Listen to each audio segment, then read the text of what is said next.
You're audible. Yeah, that's good. So, good afternoon, Parnika. Can you hear us? Yes, please. Okay. So, if you're ready, we will start. Yes, please. Okay. From ISpA, other side, we are joined by Director General ISpA, Lieutenant General A.K. Bhatt, and Prasad, my colleague, and I am Group Captain Anand Rao. I am Director ISpA. Right. So, and we've got 79 to 80 participants online. So, to all the participants, thank you all for joining us today, and a very warm welcome to the Special Tech webinar series. And today's talk will be on Karnataka space ecosystem and the state government's initiatives and policies. And I'm sure this session will be very useful to all of you in understanding the Karnataka government's initiatives, uh, uh, which will help towards fostering the growth of the space industry.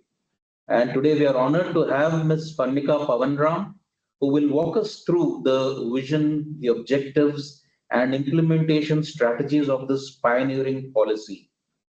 We look forward to gaining valuable insights into how Karnataka plans to support startups, build infrastructure, and foster talent in this high potential domain. So I request each of you to participate actively in this webinar and take full advantage of this opportunity and clarify all your questions and uncertainties that you may have. We'll have the question and answer session at the end of the talk. And in case you're not able to ask a question, you can also type it in the chat box or the Q&A section. So the speaker for today, Ms. Parnika Pavanram, is the Assistant Commissioner, Karnataka Administrative Service, and she's posted as the General Manager, Karnataka Innovation and Technology Society, Ministry of Electronics, IT, Biotechnology, and Science and Technology. She's handling biotechnology policy, electronics and semiconductor policy, and the space tech policy of Karnataka. Ma'am, we are honored to have you here today for delivering this talk, and we look forward to an insightful session. I'll request you to deliver the talk, ma'am. Yeah, thank you. Thank you so much to Indian Space Association for giving us the opportunity. And I think all of this conversation and all of this activity is coming at a very, very important juncture in the journey of India's space ecosystem. And I think while, yes, of course, I will be speaking on behalf of Karnataka, I think it's a very exciting time for the whole country. It's the kind of innovation and the kind of collaborations that are coming out of this ecosystem is very exciting and holds a lot of positive hope for the future. Having said that, Karnataka has been a pioneering state for a lot of space tech initiatives. Of course, it is a matter of pride that several of the PSUs and important central government agencies are based out of here. So that has definitely helped in building the ecosystem. But more importantly, it is the talent and the kind of academic and innovative collaborations that have today made Karnataka what it is. And the government in all of this larger ecosystem is hoping to take a significant step towards systematizing the entire policy effort that is directed towards space tech through a very comprehensive and well thought out space tech policy for the state, which is not going to be an idle document in itself, but which has very practical and long-term implications towards taking the ecosystem here towards a better future. Having said that, I'll just quickly share my screen with a presentation which I would want to take you through based on the policy itself, post which I'll be happy to take a few questions as well.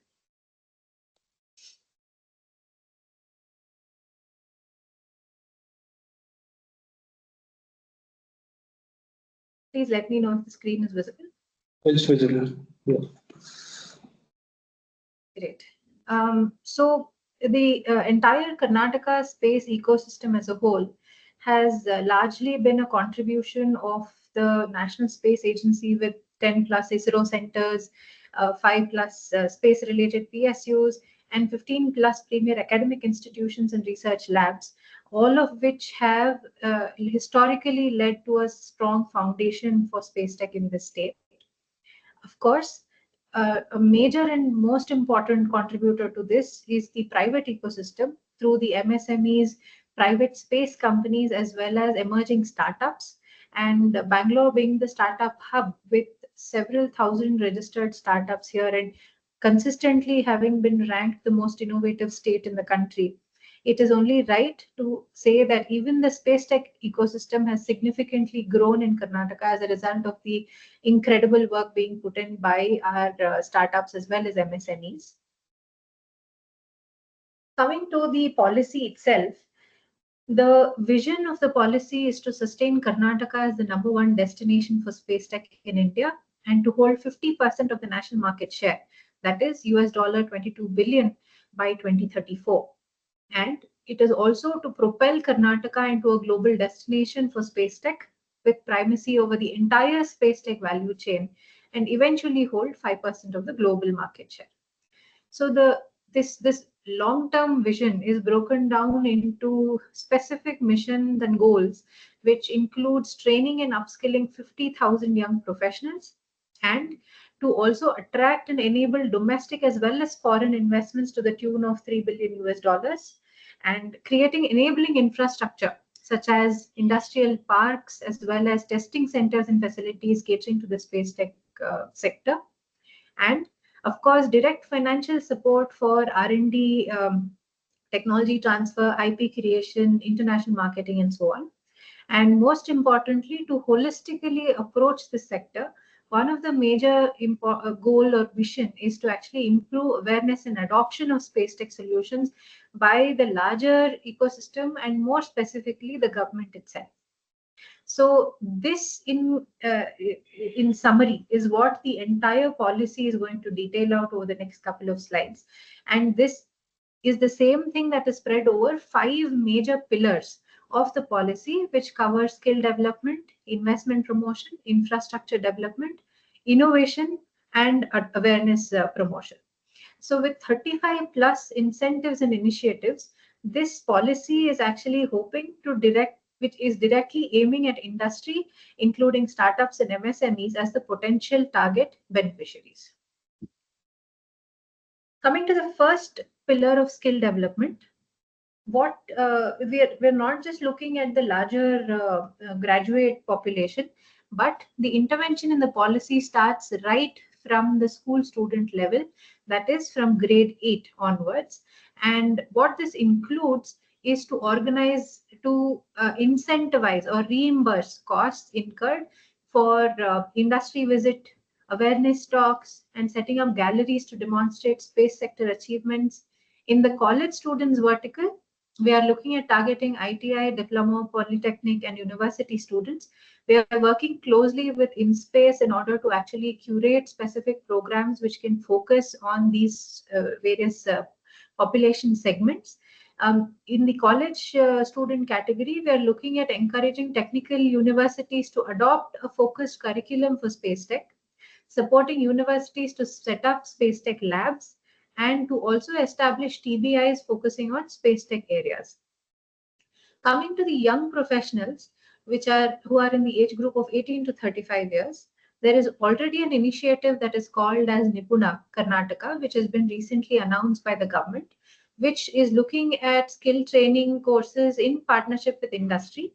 And there is a 40% reimbursement on any training cost incurred under the Nipuna scheme. For the space tech sector specifically, we have enhanced this amount to 60%, and we are proposing this as a potential incentive for companies to actually skill at a large scale. Apart from this, MSMEs and startups are also allowed reimbursement up to 5 lakh per company for upskilling or reskilling employees. The details of all of these specific incentives can also be seen in the policy document itself, which is available online. And shortly, the operational guidelines will also be finalized, which will give you the specifics of who is exactly eligible to apply, what will you be allowed to claim as reimbursement, which are the entities in which you can skill in order to claim for that reimbursement, and so on. So in total, under the first pillar of skill development, we are looking to train or upskill 50,000 plus professionals and students as per industry standards, of which 15,000 plus are targeted to be women professionals and students. And this is in total the goal that has been set for the first pillar of skill development. As mentioned, the incentives and the funding support has also been detailed out here, with a maximum support of 50% or INR 5 lakh, whichever is lesser, per startup or MSME, which will be provided every year towards upskilling or reskilling minimum 20 full-time employees every year through training programs and courses of nationally and globally accredited institutions. Every enterprise can avail this 5 times throughout the policy period, with a minimum of 25% new candidates in every application. The enterprises will be reimbursed against invoices and the training completion certificates. When it comes to the Nipuna program, as mentioned, under the regular Nipuna program, 40% is covered, but Nipuna for SpaceTech allows for 60% of the cost of SpaceTech related training, upskilling, reskilling for 25,000 young professionals to be reimbursed. This is, of course, a large scale training. It will not be for smaller numbers. So we're looking at both a mass skilling as well as a niche skilling focus within the policy. So apart from this, as mentioned, the grade 8 to 12 also has specific support encouraged towards schools as well as academic institutions to encourage them to have more industrial visits, have expert sessions, as well as have labs and other technical facilities set up within their infrastructure. Coming to the second pillar, that is of investment promotion, there is a defined incentive for investment up to INR 100 crore, and any investment beyond 100 crore is eligible for a special package. Now, this is to encourage global and domestic investments and provide incentives for OEMs, SIs, and manufacturers to invest in Karnataka through suitable incentives. What are these incentives? This is firstly capital investment subsidy on land, plant and machinery and STP, concessional registration charges, relaxation of land conversion fee and stamp duty, investment facilitation and promotion, as well as operational expenditure support. So here is a list of the actual incentives that are being provided. So for any investment that is below 100 crore, the capital investment subsidy on land is eligible for 25% of the actual land value if procured from KIDB, or 25% of the guidance value if procured directly is eligible for an incentive in the form of a subsidy. Capital investment subsidy on plant and machinery is where 20% of the investment into plant and machinery that is either used or second-hand or refurbished plant and machinery and equipment, including associated utilities and R&D equipment, whether imported or procured domestically, is allowed for a direct amount to be dispersed in the form of an incentive up to 20%.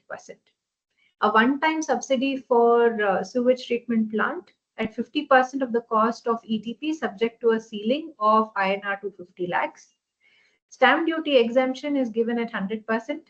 Concessional registration charge INR 1 per INR 1,000. So that's also a given incentive. And land conversion fee is exempt at 100%. And electricity duty is also exempt at 100%. So any investment which is above 100 crore is eligible for a special package. Of course, the important clause in the case of the first incentive of land subsidy is that the investment should be outside Bangalore urban. All the other incentives are companies are eligible whether you are in Bangalore urban or outside. It does not matter. So this is the list of incentives which are available for investments. And that's about the second pillar. Coming to the third pillar of infrastructure. Now, this is where a lot of large-scale projects have been initiated by the department in order, while considering a lot of feedback that has been received from the ecosystem. be it that of setting up space manufacturing parks or testing infrastructure or even incentives. So within the infrastructure pillar, a dedicated space manufacturing park through a public-private partnership model will be set up. The park will have ready-to-use plug-and-play facilities, common testing centers, as well as other utilities. The department has recently signed a memorandum of understanding with ISpace in order to partner with them in setting up the suitable infrastructure within the state for developing a high-end space manufacturing park. The testing infrastructure, of course, a catalog of existing facilities and testing centers will be developed, and facility owners will be encouraged to open it up. A greenfield integrated common testing facility through PPP model will also be set up with financial support from the government of Karnataka. While it is still under deliberation whether both the manufacturing park as well as the testing facility will be co-located, there are, of course, both sides to the argument, where some have mentioned that the testing facility is better if it's closer to the city center, while the manufacturing part, it is better if it is slightly in the outskirts. So we are still weighing out our pros and cons, and that is something which will be finalized shortly. That's about the third pillar of infrastructure. The next pillar is of innovation and facilitation. This is directly relevant to the startups and MSMEs, where in order to facilitate technology transfer, support quality and standard certifications, as well as protect IP, and to reimburse testing costs, there are specific incentives which have been made available. Apart from this, a center of excellence is also being set up in order to innovate and accelerate the adoption of space technologies. The idea of a center of excellence is actually very unique to the state of Karnataka, and why I say that is because the department has set up close to 18 to 20 centers of excellence in various domains of high-end niche technologies, such as AI, such as semiconductors, such as, in fact, as medtech and health tech, agri-tech, and even marine biotech, and so on. So one such tech area which has been identified is that of space tech. What a COE would essentially try to achieve is to become the innovation hub within a particular domain. And what this means is that we bring together industry, we bring together academia, relevant government departments, as well as all the startups and MSMEs under one roof, while offering not just common instrumentation facilities and incubation, but also larger support in order to ensure that all the stakeholders talk to each other and scale up in a unified manner, which can benefit the entire sector. So under the innovation and facilitation vertical, financial support shall be provided to eligible startups and MSMEs, subject to a ceiling of 50% of cost capped at INR 75 lakh per enterprise during the policy period. What all financial support is being offered under this capping? Technology acquisition or transfer from recognized research labs and academic institutions are included. IP registration with INR 5 lakh for domestic patent and INR 10 lakh for international patent. Standards and quality certification cost reimbursement, reimbursement of testing costs, and also research and development or prototyping costs are also included. An enterprise can apply for a maximum of 5 times against each category with a yearly cap of INR 15 lakh. And financial support is also provided towards international marketing to eligible startups that are participating in conferences or workshops or any exhibitions, subject to a ceiling of 50% of the cost, capped at INR 1 crore. This will include costs incurred for registration fee, travel expenses, accommodation expenses, as well as exhibition stall rentals.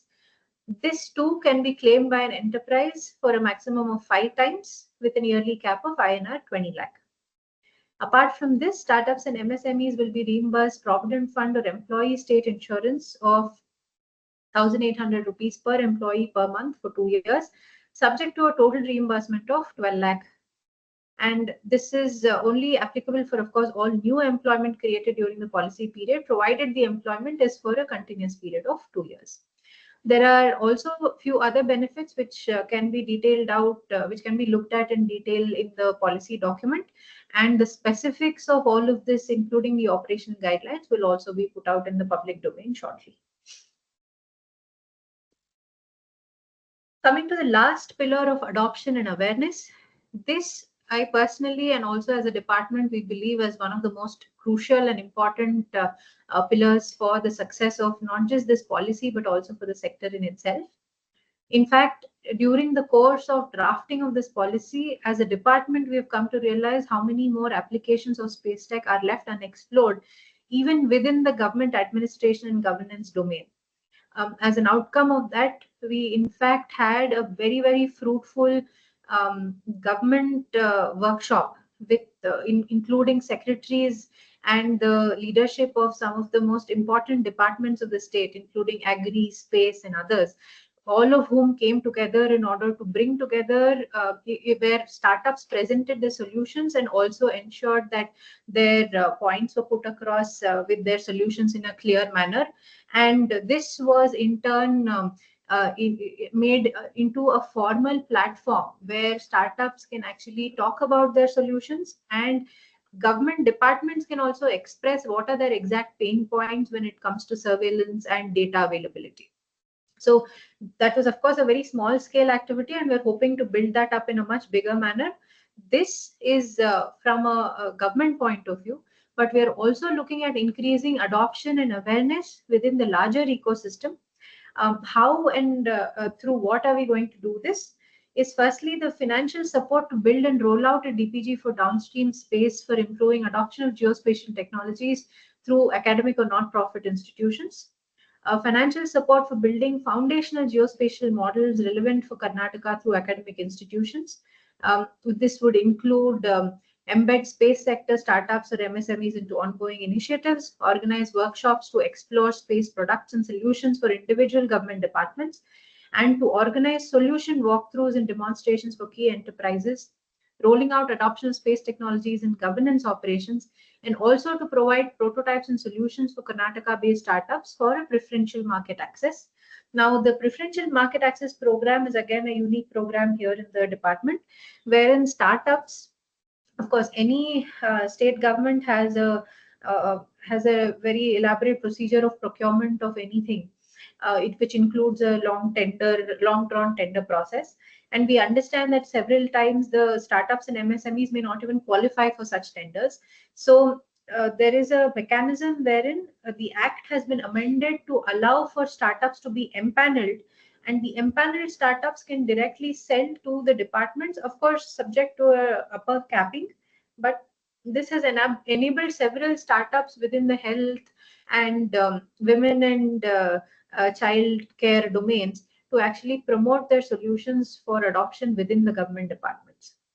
So with this intent, as you can see, while the policy is still in its draft stage, of course, awaiting its final stage of approval with the internal department, what we are in fact proud to say is that this vertical especially has already started being implemented even before the official policy is out. So with this, the primary eligibility to avail benefits is that a startup or a company has to have a focus area in commercial space, defense space and electronics, and research in astronomy. Any of these areas within the upstream or downstream applications would be eligible. And the registration under Karnataka Shops and Commercial Establishment Act or Factories Act would be mandatory. And also there would be a separate registration to be done under this particular policy within the department, post which the entity would be eligible for the incentives as per the terms and conditions of the policy. Now, larger eligibility is defined as any Indian entity authorized as non-government entity by ISpA and a registered ISRO vendor. Registered vendor to global space OEMs and national space agencies should be able to provide documentary evidence for the same. And all of these categories of entities would definitely be eligible for incentives under the policy. So this in short is what the state has envisioned for the purpose of having a strong support and to extend a strong support to the larger space tech ecosystem. Of course, I understand this is a lot of information in a very short span of time, and we'll be happy to share the details of the policy and the presentation too with the ISpA in order to circulate it amongst the attendees. And as I mentioned, the policy is currently put out in the public domain as a draft and is awaiting the final approval within the departments of the government, and will shortly be made public along with the operational guidelines for the benefit of all the beneficiaries. And as also mentioned, the state is not only focusing its energies on making sure that the state level machinery is all intact and aligned with developing the ecosystem, but we're also very closely working with the government of India. In fact, the draft space policy was announced at Bangalore Tech Summit last year in 2024 by none other than the chairman of ISRO. And we're also, as mentioned, we have signed 2 MOUs with InSpace and 1 with DRDO as a state government. Of the InSpace MOUs are targeted towards supporting and mutually building up space manufacturing park as well as the Space Tech Center of Excellence, while the DRDO MOUs allow for us to make allow for a platform to be created for Karnataka-based startups to actually take benefit of the DRDO lab facilities. And in fact, it is incredible to see the kind of enthusiasm and support that has come through from the ecosystem, including all the PSUs, to actually bring all the different stakeholders together and build on this whole ecosystem to make it bigger and better. I think we are, as I mentioned, at a very good time in the journey of the space tech ecosystem to build some very strong and impactful changes which can help startups and MSMEs really take off to the next level, which can not just make India a very attractive space tech destination, but also ensure that this kind of an incentive or this kind of an innovation is actually made available to the larger ecosystem. I think that is the core intent for the state right now. One, of course, is to promote the ecosystem and ensure that the startups and companies are allowed to scale up and be profitable in a big way, but also equally focused on ensuring that these solutions of startups are actually implemented in a large scale and also adopted by the larger ecosystem, not just limited for space tech to be seen during satellite launches and other things, but to actually make it relevant in a day-to-day context. So having said that, while the agenda showed a Q&A between 4:15 to 4:30, I wrapped up the presentation slightly faster because I have a hard stop at 4:20. So if that's okay, I'll be happy to take questions now and maybe exit the call at 4:20 if that's fine. Yeah, sure, ma'am. Thank you very much for this very informative talk and highlighting all the key aspects of Karnataka space initiatives. Just a quick summary, you've covered about you talked about the 35 plus incentives, and you've talked about the 5 pillars. The first one being skill development initiatives, second one being investment, where special packages are there for investments above 100 crores.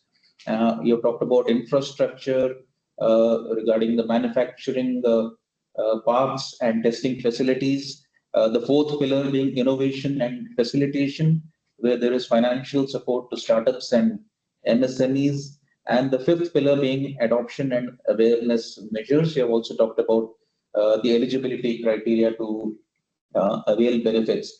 But what really stands out is the ambition to capture 50% of India's space market and 5% of the global market.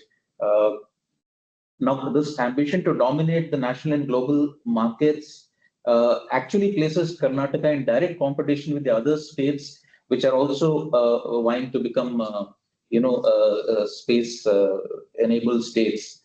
So this would require a lot of financial resources and a concerted effort to attract top talent and businesses. While I agree that Karnataka has an inbuilt advantage of having an already in place space ecosystem, and it is home to ISRO and many of the big PSUs in space. But Karnataka's efforts will be benchmarked against the initiatives also being taken by the other states which are coming up with the space policies. So I feel that Karnataka must differentiate itself from the other emerging space hubs by making the incentives unique and showcasing the successes which have already happened in the state. And also there's a need for a very proactive and continuous regulatory support uh, to especially the startups and MSMEs. Your comments on this, ma'am? Absolutely. So on the very first point of us setting a very lofty target for ourselves, in fact, to draw a parallel in a similar policy that was launched for the electronics and semiconductor ecosystem. In fact, the state has exceeded by the target that we'd set for ourselves by almost 10 times, if I'm not wrong. And of course, I'm not saying that both sectors are similar, or we're going to have the same kind of an outcome here. But what we are very, very positive and hopeful of is that these estimates are based on what we have managed to achieve with just about 5 years of opening up of the ecosystem. And in fact, we genuinely believe as a state that what is going to happen in the next 5 to 10 years is something that this whole ecosystem is probably never envisioned and never even predicted so far. So that's the kind of momentum that we are tapping into. And having said that, I believe that yes, of course, we are competing with other states, but I think having a high target for ourselves is a competition against ourselves in itself. And that is something which is more important for us as a state. And why that is so is because I genuinely believe that what innovation is coming out of Karnataka needs some kind of support from a Tamil Nadu, needs some kind of a support from a Gujarat, needs some kind of a support from a Delhi. So all of these different ecosystem partners at a national level is what we are aiming to work well with. And that is eventually our target as an ecosystem, because today we don't stand as Karnataka, we stand as India when we're looking at a global competition, especially for the space tech sector. So with that intent, Karnataka has always had a very, very high stickiness index, in the sense that while incentives may sometimes be higher or lesser when compared to other states, it is always the sustainability that is offered by the state through incentives and support for skilling, through long-term benefit for skilling, through academic and research collaborations, through ensuring that there is a good working environment, and all of these factors that have actually tied down businesses to remain in the state. And that is something that we will definitely always try to build on and improve. And this policy too aims at the same, because we saw the kind of excitement that's created in startups with just one workshop with government departments. And we can only imagine the kind of repercussions and ripples that would create within the larger ecosystem if we were to scale that up to actually give business to these enterprises locally within the government departments, where there is so much untapped potential still remaining. So, of course, regulatory reforms and ease of procuring land, having dedicated SPOCs who can actually ensure that all clearances are followed up internally, department to department, so that the company doesn't have to run around. All of this has been tied up together in the policy. And the best part is that the department and the state has significant amount of experience in delivering beyond targets on several of our previous policies. So we know what needs to be done to ensure that a policy gets implemented well. And we have always ensured that the commitments are delivered. And it's not just that we offer lofty incentives, but not as much. So we've always ensured that whatever is promised is actually delivered towards the end, and that is what we hope to do under this policy as well. Thank you, ma'am. Our best wishes for success of this policy. We'll now take some questions. We have about 10 minutes. Though there are many questions in the chat box, but I would prefer to first take questions which are being asked in person. So I'll start with Dr. Shaujimo. Please unmute and speak, sir. Yeah, thank you, sir, for this opportunity. Good to see you all Good to see you in the meeting again. Actually, ma'am, it's wonderful policy. Actually, you have included almost all the aspects of space policy. As Anand sir already mentioned, already Karnataka has a very, very favorable ecosystem, and there is a thriving economy, space economy over there.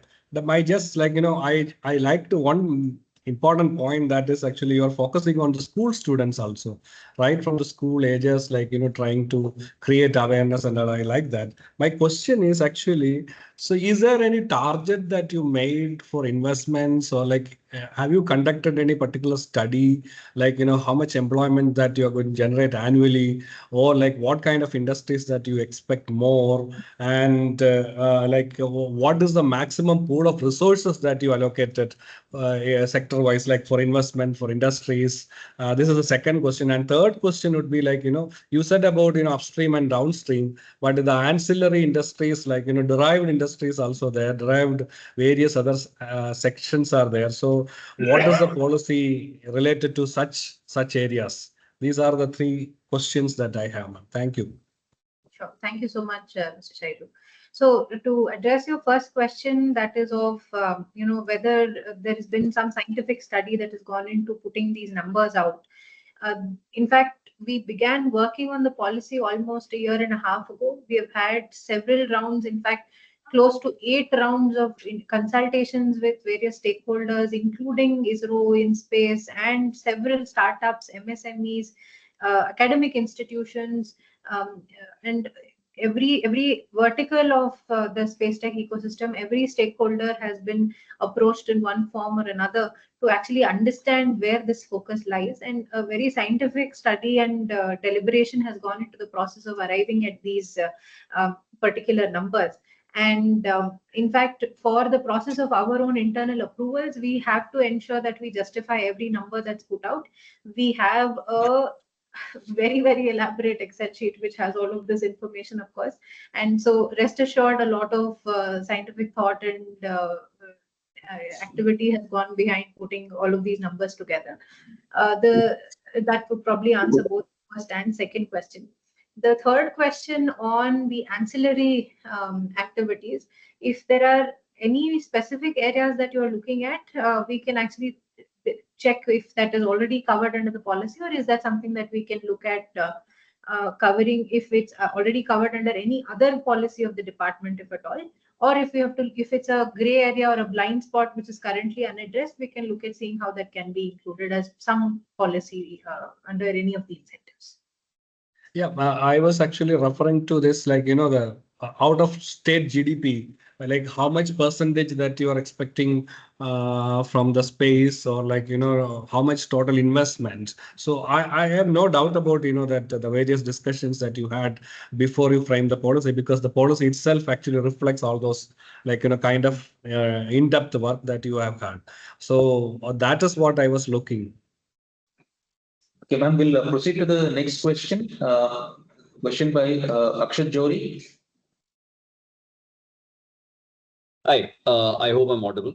Yes. Good evening, ma'am. I'm Akshat Jori. I come from a PSU called IIFCL. We are one of India's largest investors and lenders in infrastructure projects. We are also financial advisors to InSpace and NCIL. My question, ma'am, first of all, congratulations on a wonderful presentation. My question actually has two folds. First is, of course, ma'am, what are your areas of priorities right now with respect to the space policy?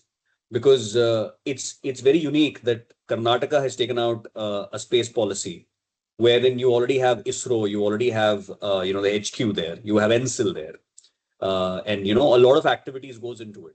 So is there any priority list that you have with respect to launch vehicle building, with respect to, having satellites, having, Earth observation, or any other downstream activities?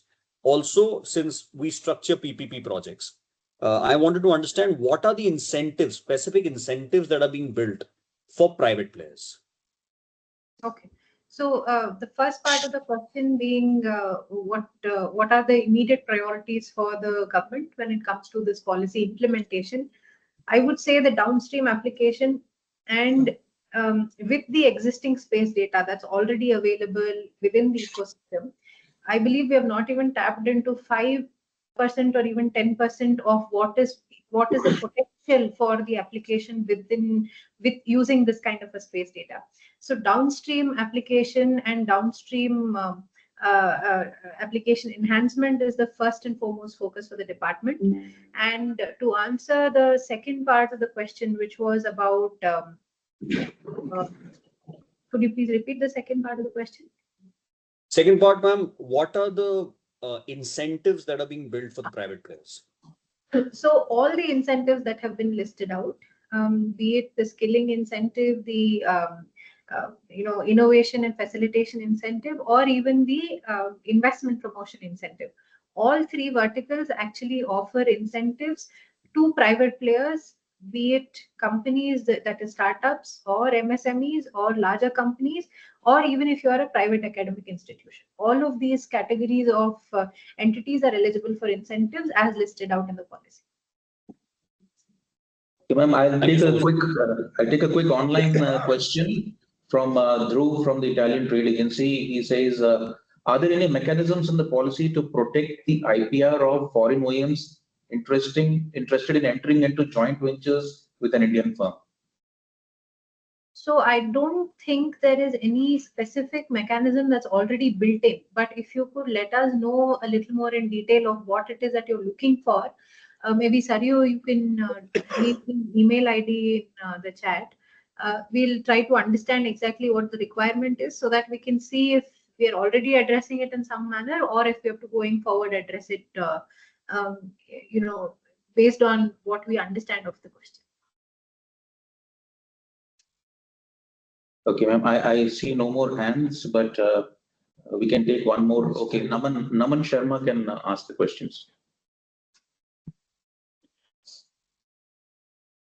Naman, please go ahead with your question.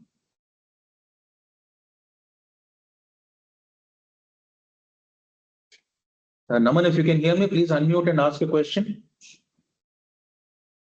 Am I audible now? Yes, please. Okay, I don't know if my question is directly relevant because it's more to do with KIT 2, but I'll still ask. I was just going through the policy that was uploaded in the chat, and it said that efforts will be taken to include space sector as a target sector in KIT 2 to ensure space sector startup get a direct equity support. So my question was, this direct equity support will be eligible for the startups who are registered in Karnataka only, or for startup, because in the equity support, not grant or funds otherwise. So that's all I wanted to ask. Yeah. So largely so far, the startups which are registered in Karnataka only have been supported under KIT, because fundamentally any state policy unfortunately limits the beneficiary segment to beneficiaries of the state alone. So beneficiaries from the state alone. So because of that criteria, it would be essential for any startup to avail any incentive either under KIT or equity KIT to be registered startup in Karnataka. Okay, so as of now, space is not included in KIT scheme? Not exclusively. There is a deep tech component which in a sort of a gray area covers SpaceTech. We have in fact supported allied to SpaceTech kind of a startup previously, but we're looking at having that directly included as part of a equity funding model.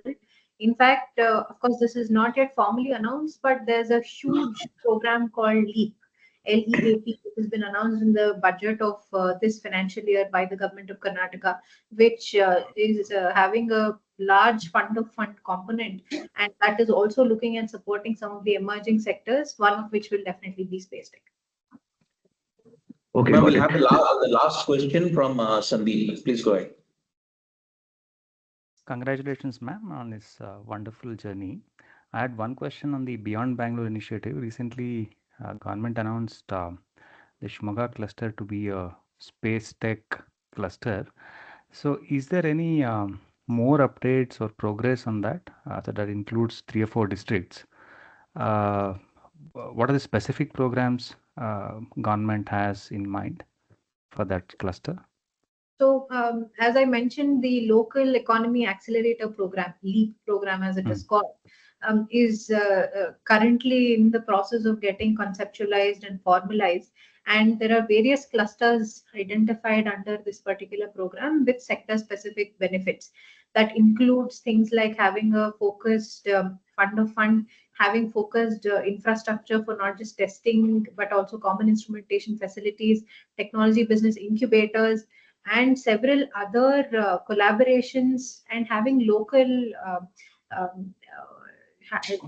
representatives who can actually act as collaborators for academic, research, industry, startups, all of them to be brought together. So they are going to be called as the local ecosystem leaders, who will kind of act as a hub and spoke model for the department to have its outreach within the larger state's ecosystem.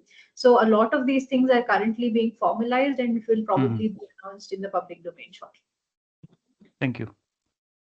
Thank you. We'll wind up the Q&A session now, and as we approach the end, I'll request Director General ISpA, Lieutenant General Butt, to give us concluding remarks, please.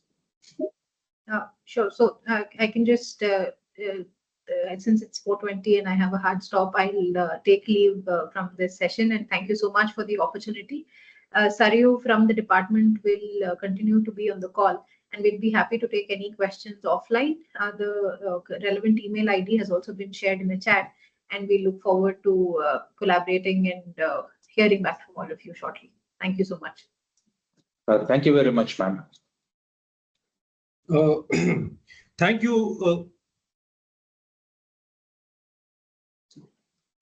If there are any other questions, Anand, you can see if they can be answered now. Otherwise, we'll close the meeting. So we'll forward the questions to them from the chat box, and they will send the replies.